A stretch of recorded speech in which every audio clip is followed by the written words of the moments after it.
Hello, welcome. This is the Daily Dharma. My name is Deana with Impressive Warrior. Thank you so much for joining. I do hope that this video makes it to you well.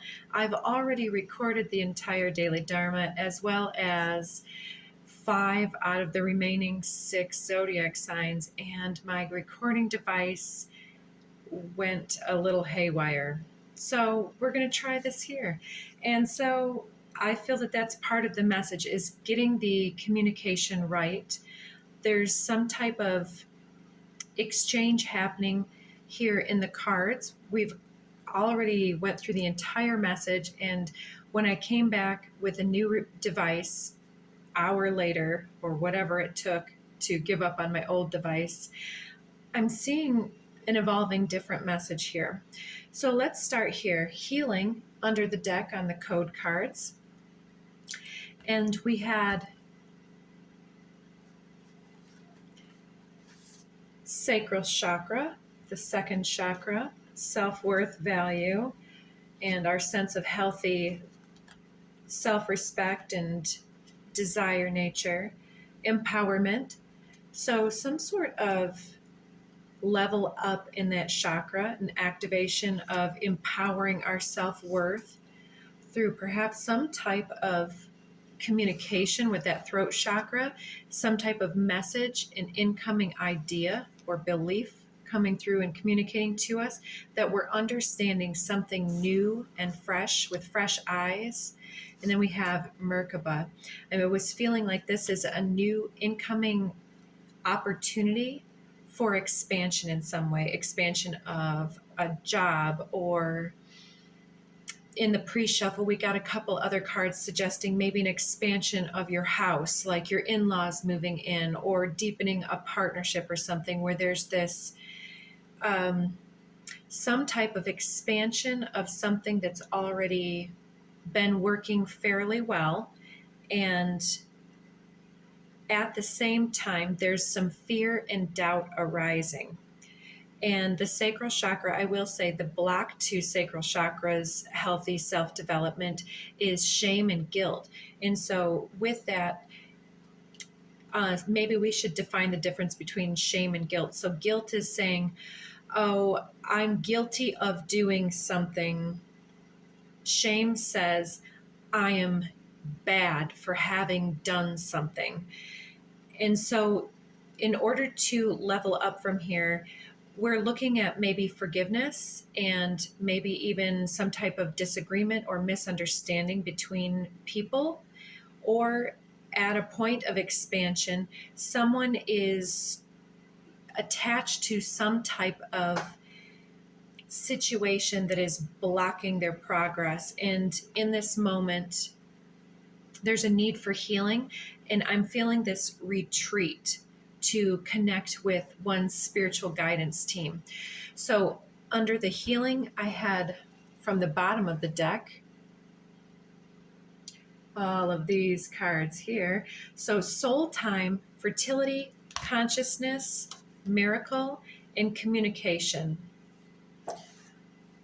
So taking time with yourself to process some type of emerging consciousness, or some type of shift in consciousness, or a shift in communication.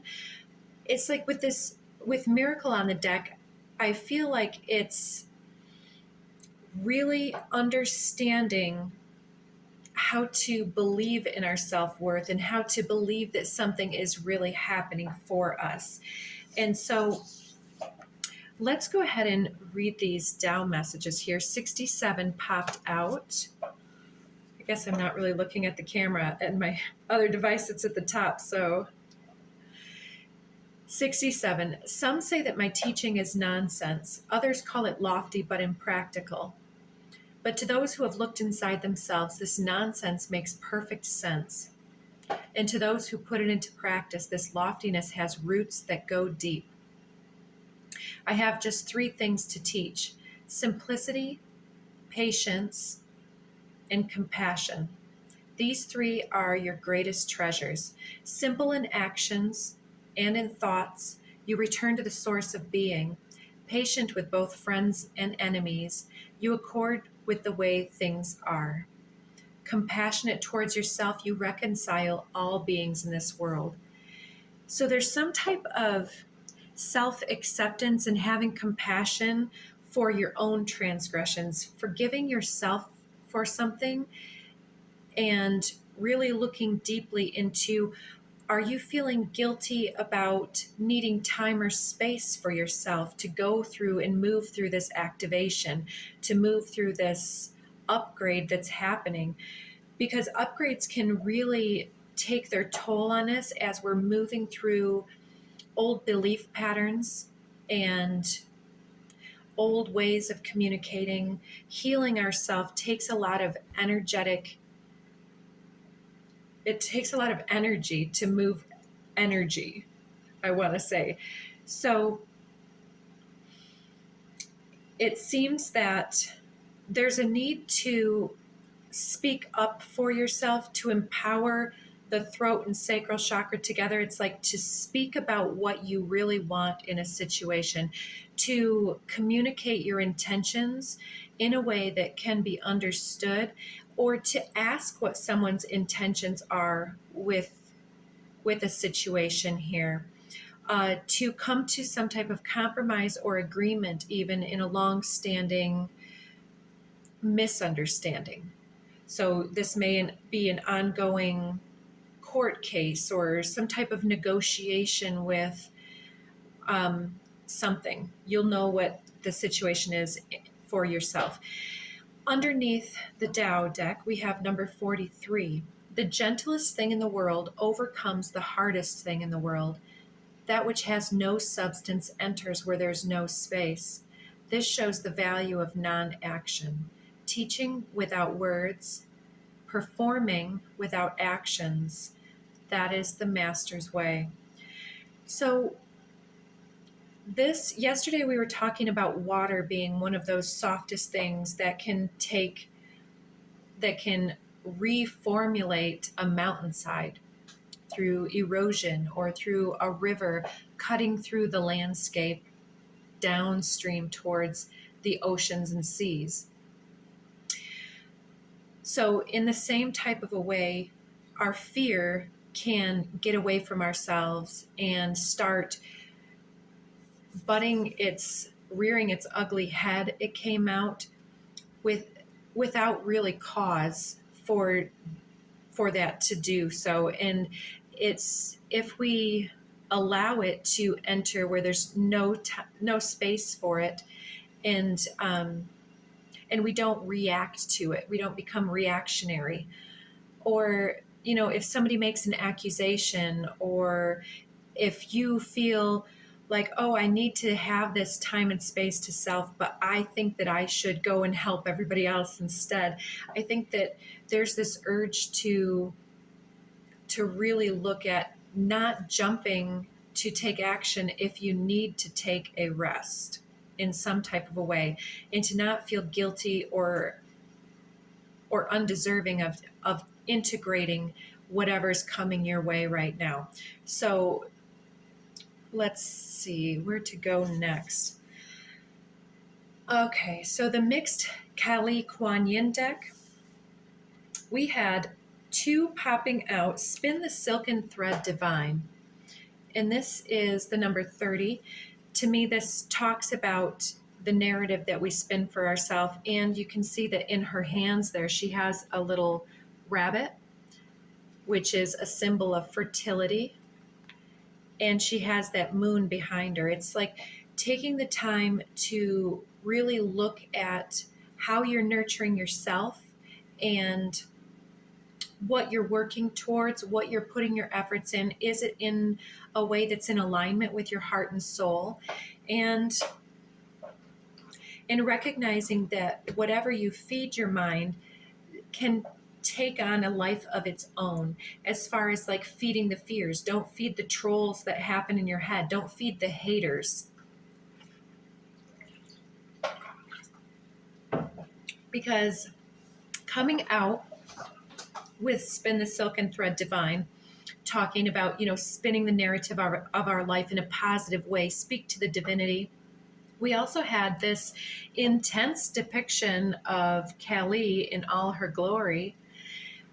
And with throat chakra and communication here on the desk, this is a strong, powerful declaration. The third eye is glaring straight forward at someone else. And we can see that this is Kali in her wilderness.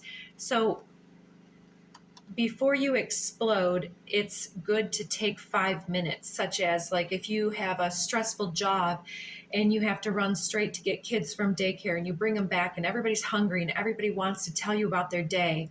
Instead of being like, well, I can't concentrate, you guys need to go someplace, right? Like maybe our parents spoke to us. There's in this moment, we can just recognize when we're pushing and feeling like we have to do for everybody else, which, yeah, you got to feed your kids, right? You've got to give them attention. You have to be interested when they tell you the same story 50 times. But this is like taking that time out for your own energy before you explode so that you can say, 1 second, I really want to know what you have to say, little kid, but hang out here. Or the inner child of anybody who wants your attention, your lover, your coworkers, your boss. Everybody thinks that their stuff is the most important stuff because it is to them, right? And I'm seeing you over here trying to heal the world with giving what you can. Like you're, whether or not you acknowledge this, you may be more empathic and helping other people to work through their stuff than you know, or it is just some kind of obligation like children. But I'm sensing that this is like needing to take that 5 minutes and say you've got to use the bathroom for a second or something, or you've got to run to the garage, you forgot something in your car or something, and just take that minute and just breathe for a few minutes, give everybody a snack and say, eat this, I'll be right back. You know, whatever you've got to do. Give your boss a snack and, and go leave for a few. I don't know. Um, but with this one, it's really about that acknowledging what's coming up for you before it takes on a life of its own. So teaching without words, by taking 5 minutes to yourself, that is an act of self-care, and it helps you to be more present for those that love and depend on your energy, such as children and lovers and other people, right? And so in not saying, hey, I had a stressful day, I've got to go check out for a few minutes because I can't take your energy, you're teaching them self-care is what you need. It's not about them. It's not about shifting the blame onto them. It's about taking ownership of, I'll be right back. Hold that thought, and then taking care of yourself first in this first line. So there's some kind of opportunity coming your way for mutual understanding through the way that you communicate your self-value and the way that you care for yourself and manage your energy in a very conscious way. And I sense that in dealing with your energy, you're helping someone else how to handle you.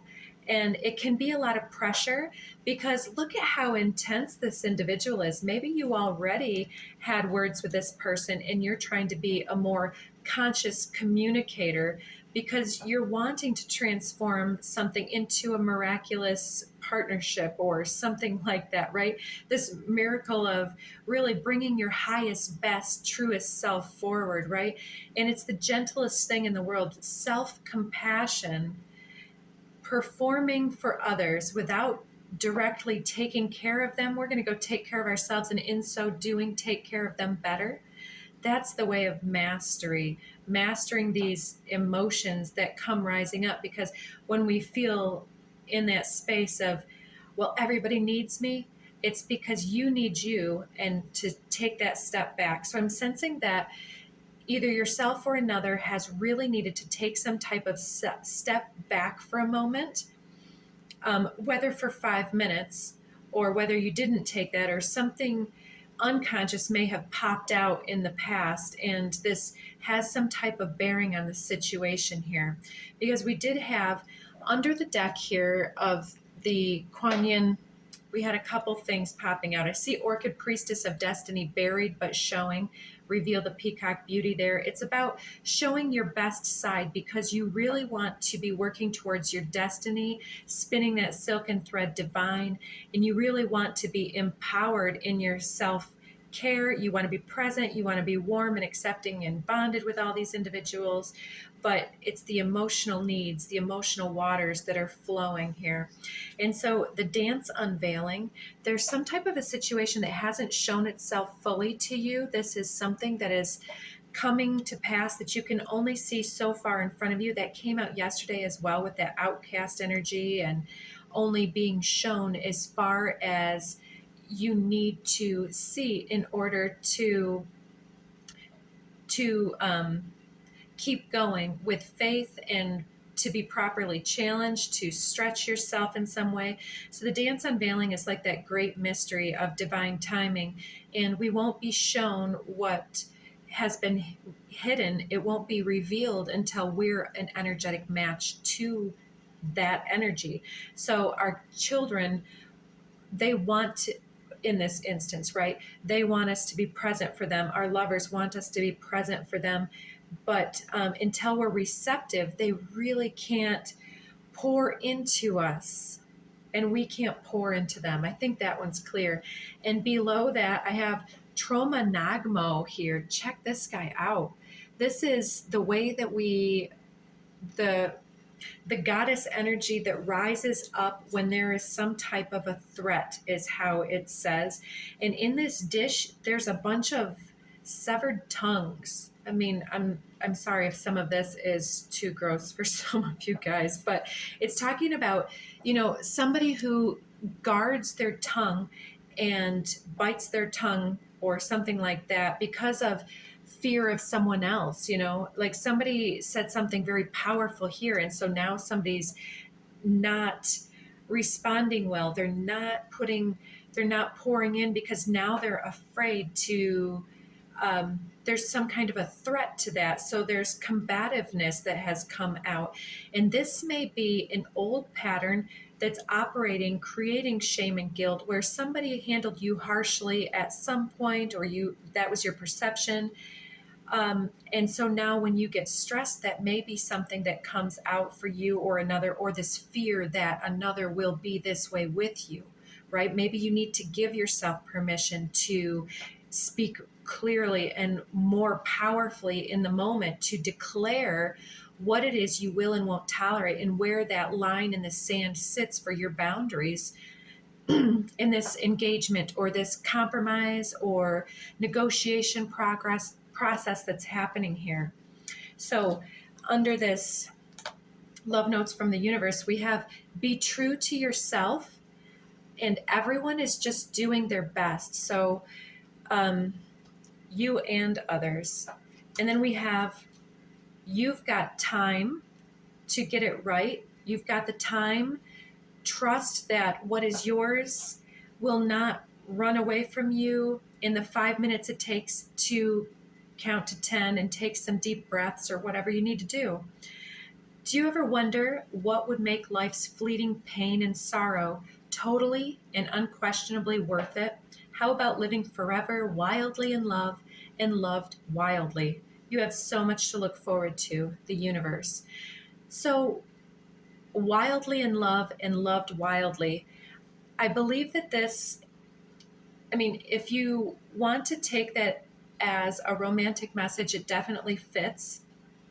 But in whatever situation, you've got time to gather your wits about you and to live from love, which starts with self-love. And that's gathering the self and gathering the messages before we just say something carelessly or something like that.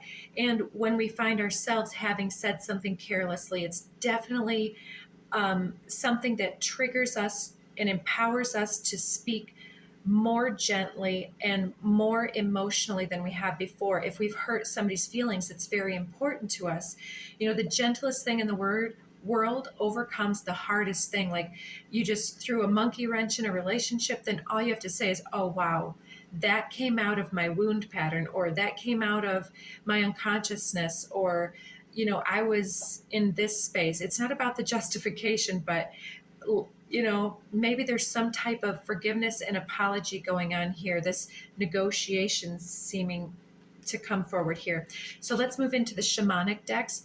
We have the Sun card here, and this to me has been coming out a little bit, and I see this as this kind of coyote sphinx type energy, where it's this ferocity of somebody just kind of like drawing back. And I mean, usually I saw the curse card yesterday as the eyes looking out of the top, as it could be seen as submissive, but in the same way, it's also somewhat seen as that recoil, like that, what did you just say to me type thing, where all of a sudden that threat is perceived, whether it belongs to this moment or not. It's a perceived threat.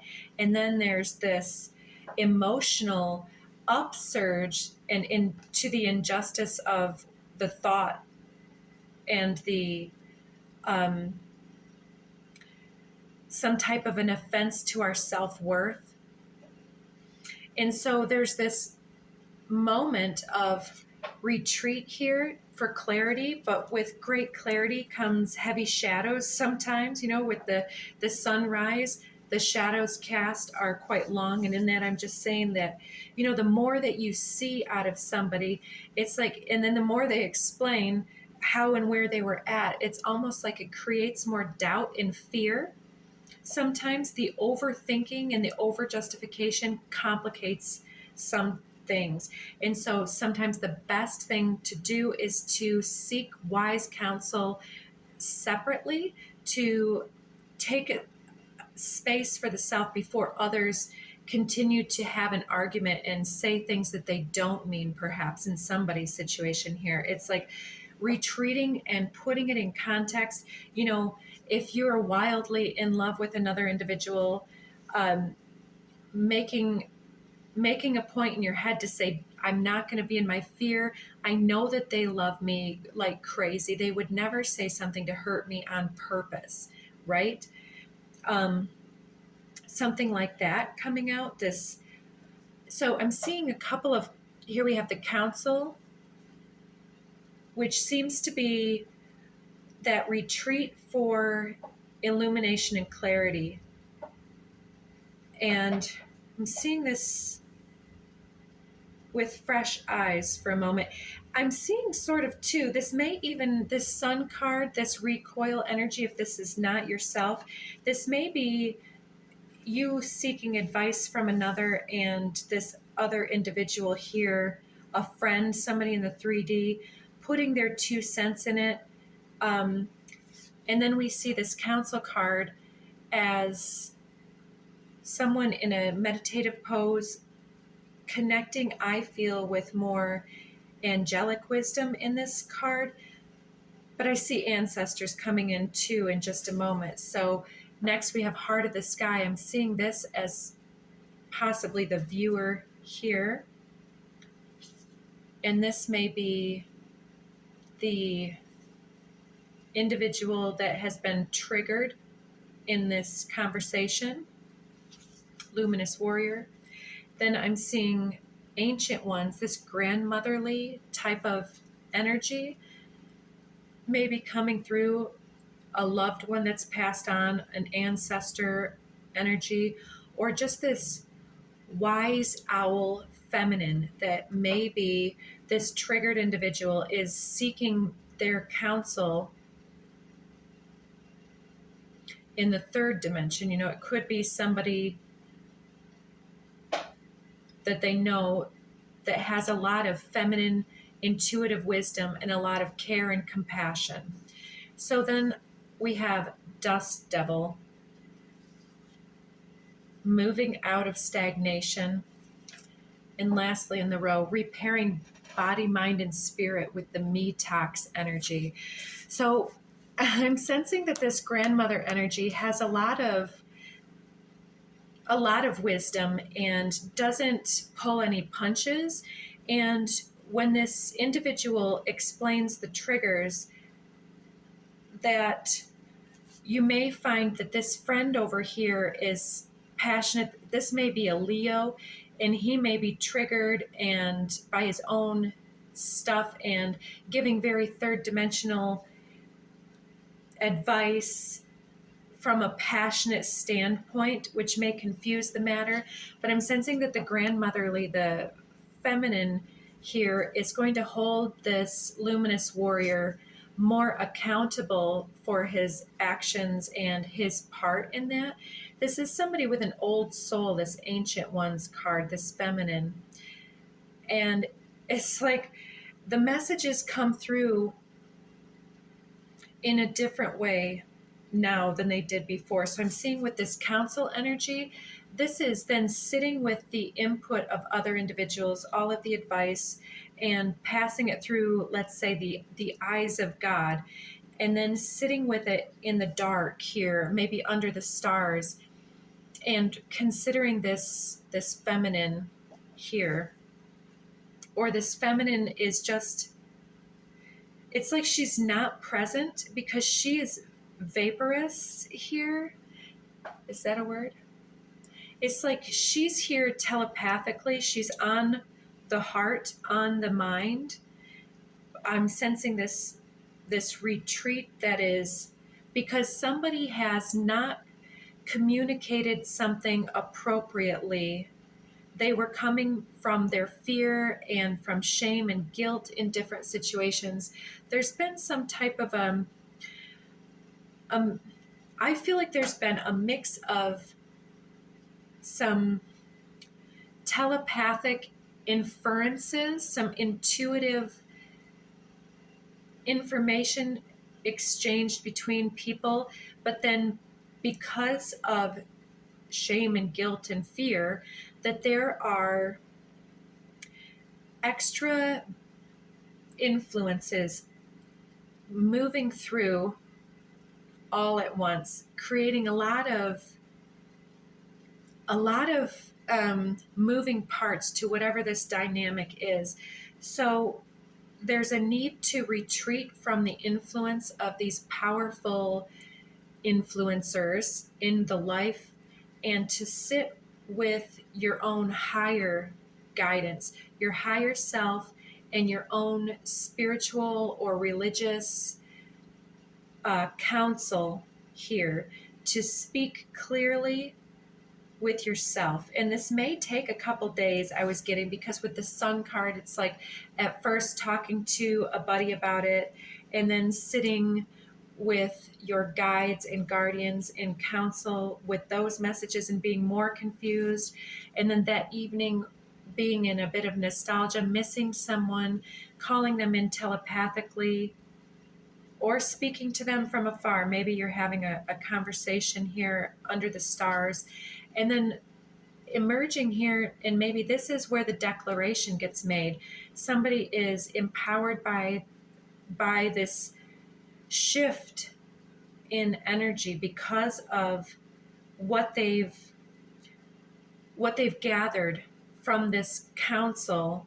They're ready to shift their energy because they've felt in a stagnant way here in this situation, like something wasn't moving because something had to shift. And I think that both individuals, all individuals, need to look inside of themselves here. And there's a lot of synchronicities showing you what needs to shift, but the dust is settling and the stagnant cycle is just about to start to move.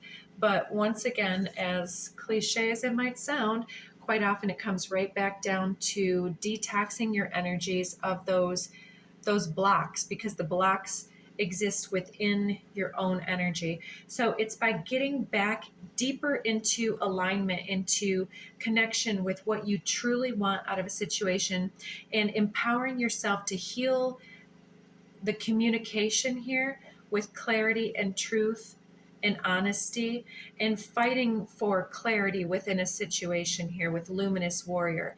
Somebody's really gathering their courage to make some type of a declaration in a compassionate way.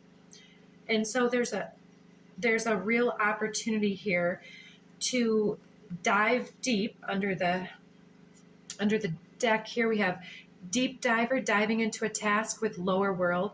So there's a lot of shadow clearing, and I call it sometimes shadow boxing, just integrating those fears and anxieties in a healthier way, in a more proactive and productive way with each other. So there's a healing moment here of a breakthrough moment in communication where there's mutual understanding. And it seems like both individuals may be on the same page here and are starting to reveal perhaps some deeper feelings. So, and this doesn't even only have to be romance. This can really be family members that have been distant, or even in a situation where there's a breakup. It's like through that compassionate communication of, well, I don't want to take you to the cleaners on this. I don't want to drag you through the dirt on this. That's living from love. Even if you're not in love with the individual, you can have love and respect in the moment, right? So this is a breakthrough moment that is going to help your own energy to move beyond these old injustices and to speak more clearly and more consciously, and to really shift something that has been stagnant into forward motion. So take that time for self-care, and I will get right to recording the daily Dharma, from the recording the extension of the daily Dharma in the You versus Them quick reads. If you're looking for Aries through the sign of Virgo, those were recorded yesterday. You can find them under the hashtag You versus Them, hashtag empowerment, and hashtag voice. And that seems to be a continuation of this message. So we're going to break now, and we'll record Libra through the sign of Pisces next. So take care of you, and bye.